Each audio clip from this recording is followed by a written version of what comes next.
Казвам се Хортензия Юрьевна Морозова. Преподавател съм по природни науки и екология от близо 30 години. Преминала съм през всички степени на образованието. Била съм възпитател, учител, помощник директор. Върнала съм се обратно на учителското място, защото там смятам, че съм най-силна.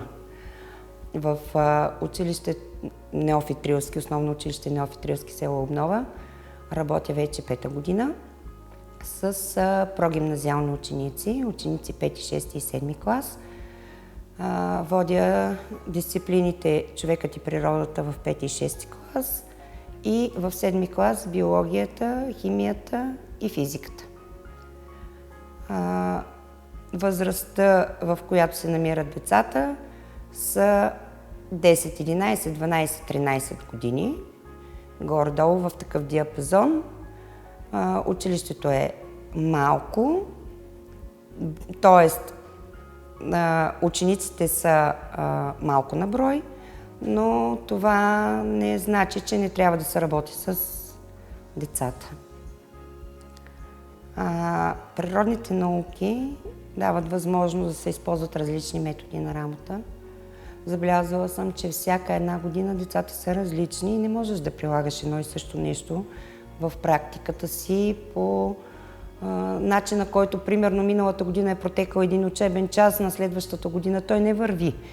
Първо, защото децата са различни, класът е различен, индивидуалните особености оказват изключително голямо значение, потенциала на децата е различен в различните възрастови групи и това ме кара да търся начини да накарам децата действително да работят. Какво значи за мен да работят? Това означава, че те трябва да използват максимално дейности в часа, като по този начин те са активни участници в процеса на учене. Спирам се предимно на игровия метод, защото играейки, те научават изключително много полезна информация.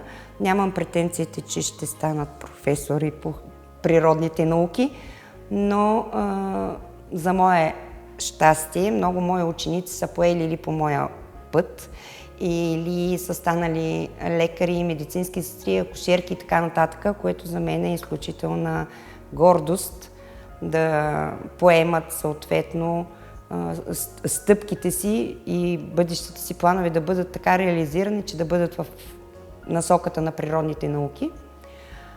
Игровите методи, които използвам, са най-често такива, в които, задавайки въпроси, децата могат да отговарят спокойно на тях, без да бъдат притеснени, дори и да сгрешат, тъй като човек в крайна сметка се учи от допуснатите грешки и не трябва това да е назидание за ученика, напротив, това трябва от него, от самата грешка да се извади съответно поуката, да не я допуска втори път и така нататък. Един от методите, който миналата година въведох, игрови метод, това е играта Кой къде живее за химичните елементи в периодичната система. Децата я възприеха много бързо, разбраха условията на задачите, много лесно се справиха с нея. Мотива ми да работя в насоката за периодичната система е изказване на колеги в гимназиален етап, които споделят много често, че децата, като отидат в 8, 9 и 10 клас, много трудно работят с таблица и с периодичната система, специално по химия. Това ме провокира да намеря начин, игра, да измисля нещо, с което да накарам децата наистина да придобият съответните знания и умения, опит да работят с периодичната система. Какво представлява самата игра? Значи това е... Приемаме, че периодичната система като цяло е един град, в който се живеят различни химични елементи, т.е. различни жители има. Във всеки един град или всяко населено място има улици, има блокове. Тези блокове задължително нашите имат два входа, А или Б, и съответно всеки живее в определен апартамент. Улицата, отговаря на периода в периодичната система, блока отговаря на групата, входа отговаря на подгрупата, апартамент отговаря на поредния номер. И така, играйки, децата научават много лесно да работят с периодичната система и по този начин след това сами започват пък обратния вариант на играта, казват елемента и съответно да определят адреса, нещо като GPS-и. Играта в момента е разработена в 4 варианта. Вече подготовка имаме да работим за тази учебна година, за да видим кой от вариантите е най-така допада на децата. Яница? Аз живея в града на Димитри Менделеев, на улица 3, блок Б, вход А, апартамент 12, кой съм аз? Магнезия. Добре. Друг начин е моделиране. Сега моделиране започвам с него още в 5-ти клас, изучавайки клетките по биология. Модели правим с пластилин, гел и различни природни материали. Най-вече използваме материали, които се използват в къщи, хранителни продукти. Боб, леща, ориз, черен пипер на зърна, гел за коса, конци, прежда и така нататък. Децата са изключително така, мога да кажа, че развита ми е фантазията и правят невероятни модели. На мен даже не са ми хрумвали такива. Освен това, в 5-ти клас, още в самото начало, когато се изучават градивните частици, правим модели на атоми и молекули, за да могат... Това са неща, които децата много трудно възприемат, особено поради факта, че това са частици, които не се виждат. Това е нещо, което не можеш да го пипнеш, няма как да го видиш, няма как да го усетиш, няма как да го помиришиш. И единственият начин да разберат състава на веществата е точно, според мен е този. Моделирането, имаме няколко възможности за моделиране. Единия вид е примерно с пластилин и с клечки за зъби. Другия вариант, който използваме е на хартия. Рисуваме кръгчета съответно за атомите, свързваме ги, получаваме молекули и така. Друг начин на работа, който миналата година приложих в проект на МОН, подкрепа занимания по интереси. Идвайки в събота и в неделя, ние имаме възможност в училище да разполагаме с достатъчно време, без да си прекъсваме работата, без да имаме кой знае какви строги правила в групата, да използваме максимално времето, което ни е дадено. Затова там най-спокойно мога да изпробвам първо методите си на работа и след това да ги прилагам в училище. Виждам колко време е необходимо на децата, за да преценя дали това нещо може да се използва примерно в самия час или да се използва като домашна работа. Направихме комикси. Идеята ми хрумна съвсем случайно. На тавана попаднах на едни изписания на моите деца. Моят син много ги харесваше. Едно списание Дъга, което беше съставено само от комикси. Вътре имаше и информация, не само фантастична, но имаше и научна информация. Оттам ми хрумна идеята, защо пък да не пробваме да направим някакви комикси по химия, чрез изразяване на химичните уравнения чрез комикси. Учениците, които влизаха в групата, бяха 6 и 7 клас. Т.е. знанията им по химия бяха на различно ниво. Затова задачите бяха зададени така, че на 6 клас имаше подпомагащи материали, т.е. обясняваше ми се примерно колко атома трябва да участват, за да се запази закона за запазване масата на веществата. А 7 клас трябваше самостоятелно да се справят с задачата. Т.е. можехме да се изпитаме по този начин, извън учебно време, да видим какви знания притежават, тъй като не разполагат с учебници, още по-добре на тези занимания. И установих, че децата наистина използват страхотно своето въображение. Трябва малко повече време обаче, затова комиксите не могат да бъдат използвани като метод за работа през учебния час, а могат единствено и само да бъдат зададени, примерно като домашна работа за изпълнение. Други методи, които използвам, използвал съм преди години по-скоро, защото сега не мога да кажа точно преди колко, може би има 10 години. Един игрови метод на ситуационна игра, ролева игра, която беше зададена още в началото на учебната година. Трябваше да си разпределим ролите. Тя беше свързана с изграждане на завод в района на град Плевен. Трябваше да се изиска оценка от РИОСВ-то, Регионалната инспекция по опазване на околната среда и водите. Трябваше да се посети съда, защото трябваше да имаме съдия. Трябваше да видят какво е пристав. И съответно да имат готовност децата, които ще строят завода, да се мотивират защо сте избрали това място, защо искат да построят завод, какви са им мотивите.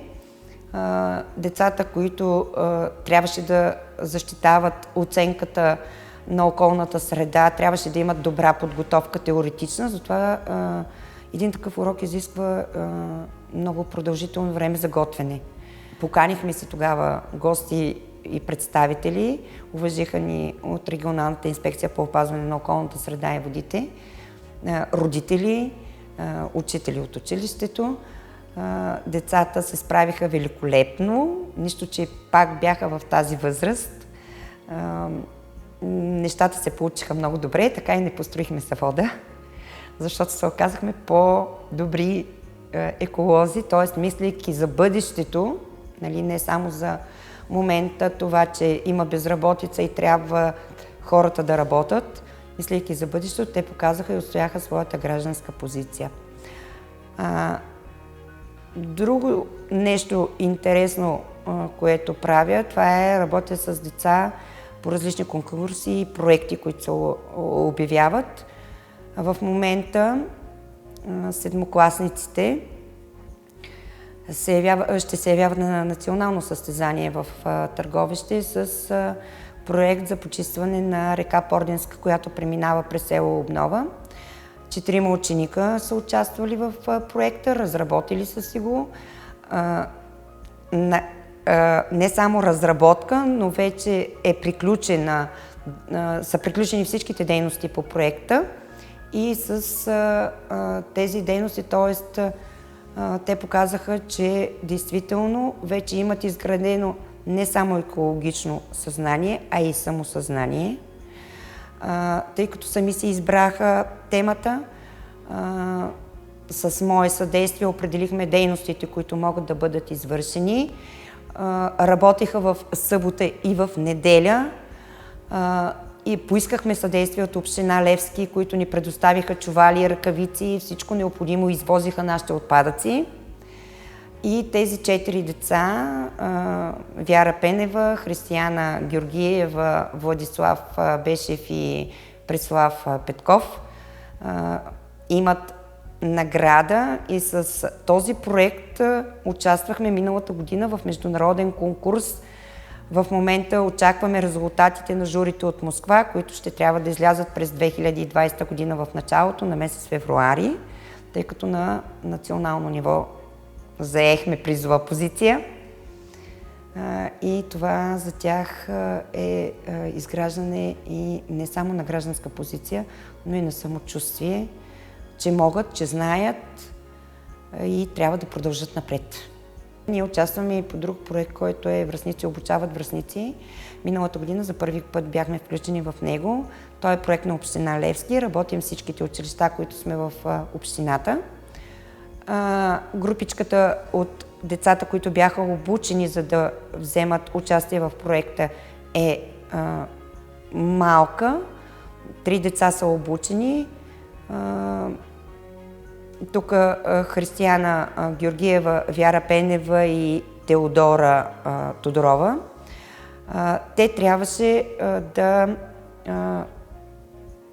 разпространят знанията, които са получили на самото обучение сред децата в училище.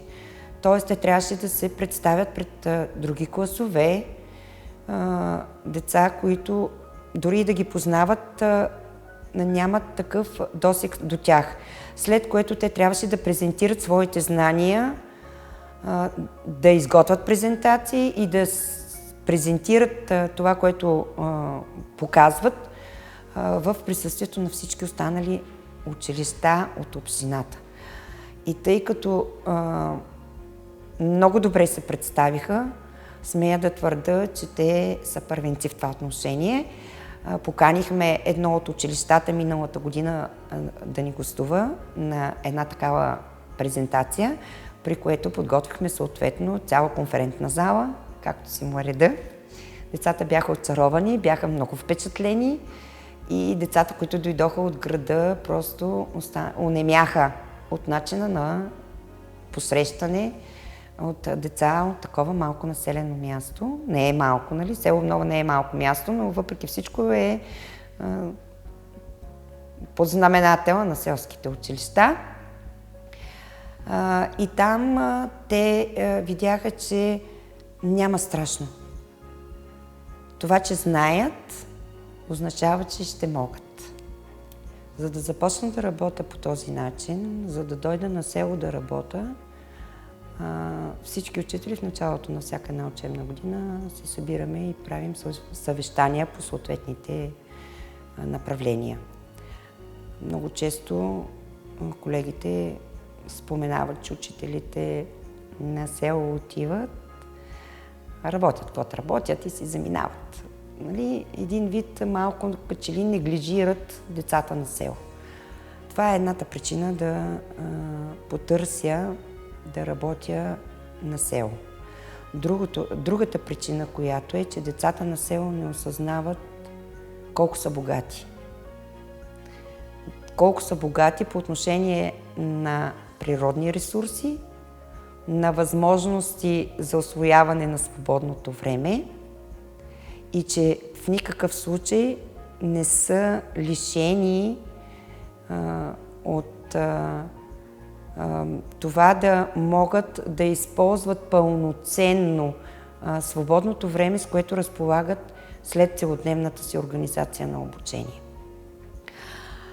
Друг мотив да почна да работя с интерактивни методи е промяната на самите ученици.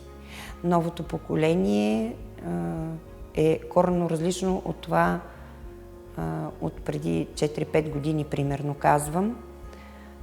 Споменах още в началото на разговора, че децата с всяка година са различни, но с навлизането на технологиите, използването на телефоните, лесният достъп до интернет ме провокира още повече да използвам такива методи на работа, с които действително не да ги лиша съвсем от това удоволствие да работят с телефони, а да ги накарам да успяват да намират полезна информация и да я отсяват. Тоест, телефона не е лош продукт. Той е направен в услуга на човечеството. Мобилните телефони имат възможностите във всяка една секунда човек всичко каквото го интересува да открие съответната информация. Въпросът е обаче как да прочетем тази информация, как тя да стигне по-бързо до мозъка и как да осъзнаем това, което ни е необходимо. Диагонално четене, не знам дали сте чували за такова, това е четене на всеки ред по дума и след това сам да си съставиш текст. Предполагам, че не е мой метод. Това аз съм си го установила още в студентските години. Един много лесен начин на четене, стига да боравиш добре с съответния научен език, биология, химия или физика. Съответно, много лесно можеш да възпроизведеш информацията, която не си успял да я дочетеш. Така че телефоните и достъпа до интернет не трябва да се отричат за децата. Те трябва да бъдат достъпни за тях, да могат да ги използват правилно и съответно да са наистина в тяхна полза. В началото на своята педагогическа практика, веднага като завърших, започнах работа като възпитател. Възпитателя учи учениците с учениците всичките учебни дисциплини за следващия учебен ден. Това означава, че трябва да имаш изключително добра култура, да си достатъчно интелигентен, да можеш действително да си в помощ на децата, не само по съответната специалност, която имаш, и да успееш да научиш 5 урока, примерно, за следващия ден и да си напишеш домашните е много трудно. Така че в никакъв случай не казвам, че работата, примерно, на възпитателите, както доста колеги споделят, мнение, кой как работи на село, кой работи на занималния, как лесно стават нещата. Аз не съм съгласна с такова мнение. Всички учители, които искат да работят и професията им е при сърце, намират начини и методи на работа. След възпитателското място, съответно, станах и учител. Минавайки на следващата по-висша степен, видях, че това, което съм учила в висшето образование като методика на обучение, някак си хич не ми помагаше. И затова статуквото, рамката, да влезеш, да изпиташ първо, после да си предадеш новия урок, да си изпишеш плана на дъската и така нататък и да си излезеш, няма този ефект върху децата. И това кара учителя да търси начини, методи, било то те да бъдат взаимствани, били то от добри практики, примерно срещи между учители, нещо на някой му харесва, допада, иска да го използва и смята, че за неговия клас, за тези деца той е подходящ, остава. Това дава възможност наистина човек да се развива професионално. Да влезеш да си изпееш урока някак си не става. Дали мотивира мои колеги да работят по този начин? Да. Като председател на методическото обединение в училище Неофит Рилски мога да кажа, че аз всяка година правя поне по 2 открити урока, в които предварителна подготовка на учениците никога в моята практика не правя. Предварителната подготовка е моя, тъй като изисква повечето от нещата, които използвам, трябва да се направят ръчно. Отнема ми повече време.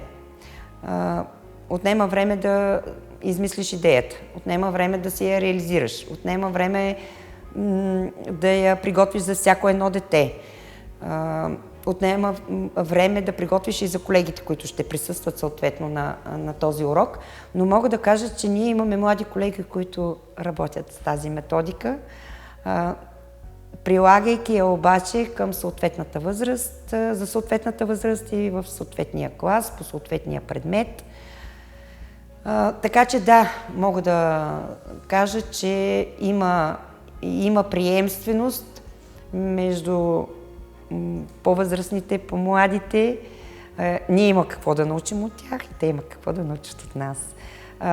На конференциите, които посещавам от 2 години насам, там споделяме също опит и добри практики, комуникираме с колеги. Вече имам, може би, 10-12 човека, които изявиха желание и ми е раздадена в готов вариант играта кой къде живее. Бяха много впечатлени, както и за визитките на химичните елементи, химичните съединения, брошури на химични елементи, химични съединения.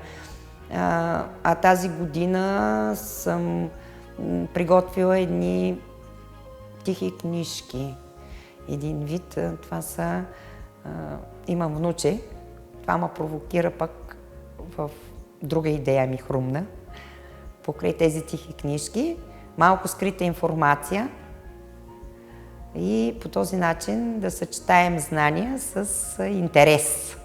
Възбуждане на любопитство, креативно мислене, логическо мислене, боравене с таблица, боравене с периодична система, диагонално четене на информация,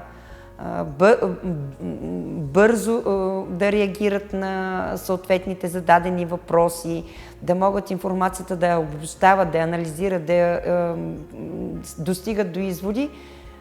Така че това са все неща, които са ключови умения за децата. Аз поне лично не съм чула някой да каже, че не му харесва начина на работа.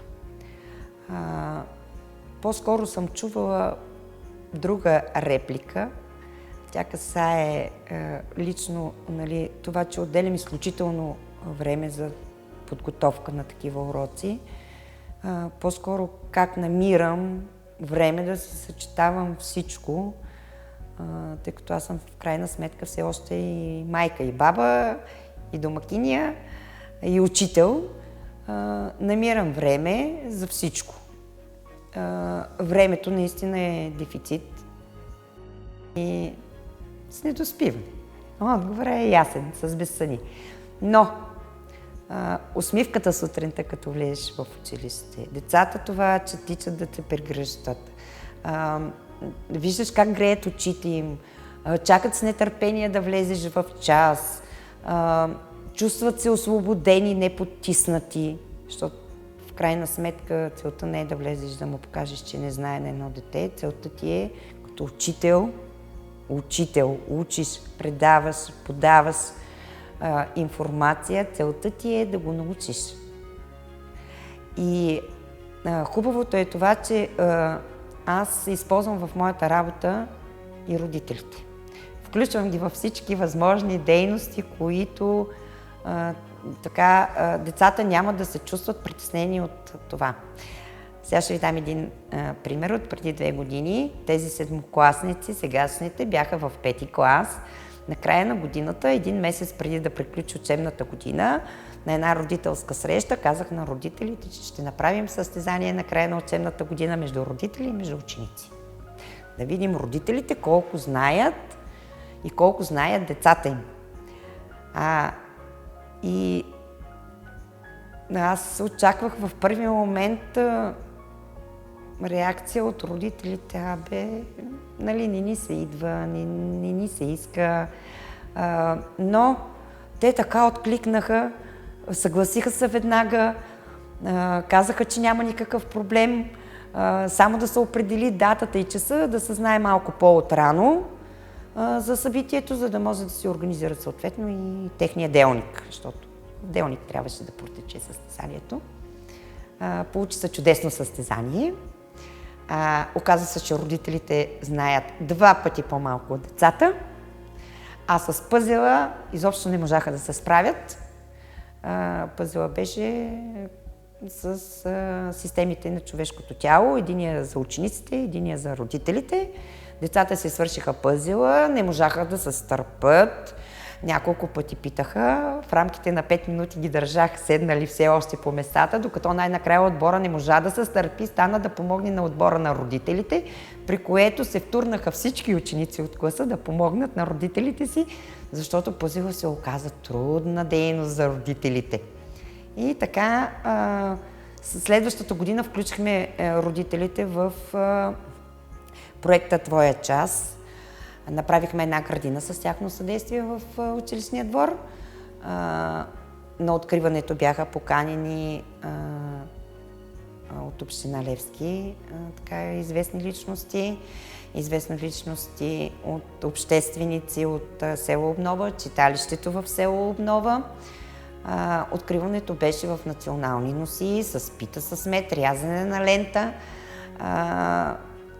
Родителите се включиха доста активно и не само в изграждането на градината, а и в самото откриване. И това, че те уважават децата си, показва, че има загрижени родители, има родители, които искат децата им да учат. Аз имам един девиз. И учениците го знаят. Само напред и само нагоре. Отказване няма. Връщане назад няма. Падаш, ставаш, продължаваш. Това е валидно за всички хора. Всички трябва да са упорити. Една стъпка назад не трябва да те връща, да те кара да се обърнеш в обратната посока. Просто стреми се към целта, която си поставил. Винаги има кой и ще се намери кой да те подкрепи и кой да ти помогне да продължиш напред. Искам да изкажа и малко благодарности. Искам да изкажа благодарност към ръководството на училището и бившето, тъй като имаме директор нов от тази година, на настоящето ръководство, на колегите, които така или иначе, искайки и не искайки, понякога ми съдействат за реализацията на някои дейности и методи на работа в часовете. Да благодаря на моите деца, на Красимира, на Анатолий, които се включват в къщи във всяка една свободна минута, за да осъществят своите хрумвания и мечти. Да благодаря на учениците, тъй като ако не са те, аз няма какво да работя. Тя е една от най-добрите класни, води ни по много извънкласни дейности, ходим по много проекти с нея и я познаваме от най-отдавна. Тя още в 4-ти клас, когато бяхме с стария ни учител, дойде при нас, запознахме се и започнахме да играем игри заедно. В яйчетата от киндер, в наградките, в тия жълтите контейнерчета ни беше сложила въпроси по човекът и природата и всички теглихме по едно контейнерче и отговаряхме на въпросите и това беше много забавно. След това вече като ни пое в 5-ти клас, беше още по-забавно, защото почна да вика родителите ни и се събрахме всички заедно и си направихме едно състезание, в което играхме ученици срещу родители, редихме пъзели, свързани с човешкото тяло и моделирахме клетки с пластелин. Бих предложила на госпожата да прекарваме повече уроци навън. Не че защото сега не прекарваме, но ако са повече, ще бъде още по-забавно. Госпожата включи мен и още 2 момичета в един проект "Връстници обучават връстници" и по този проект ние обикаляме цяла България и за сега сме ходили в Шипково и Байкал. След това има и друг проект за Пордимската бара, за реката, които 4 ученици от нашия клас ще идат на Търговище. На Байкал и на Шипково ни обучаваха за най-различни обучения. Ние сме на една възраст всички деца от различни градове, села и за първи път се виждаме и не се познаваме и по този начин ние се обучаваме да се привързваме един към друг и да общуваме повече.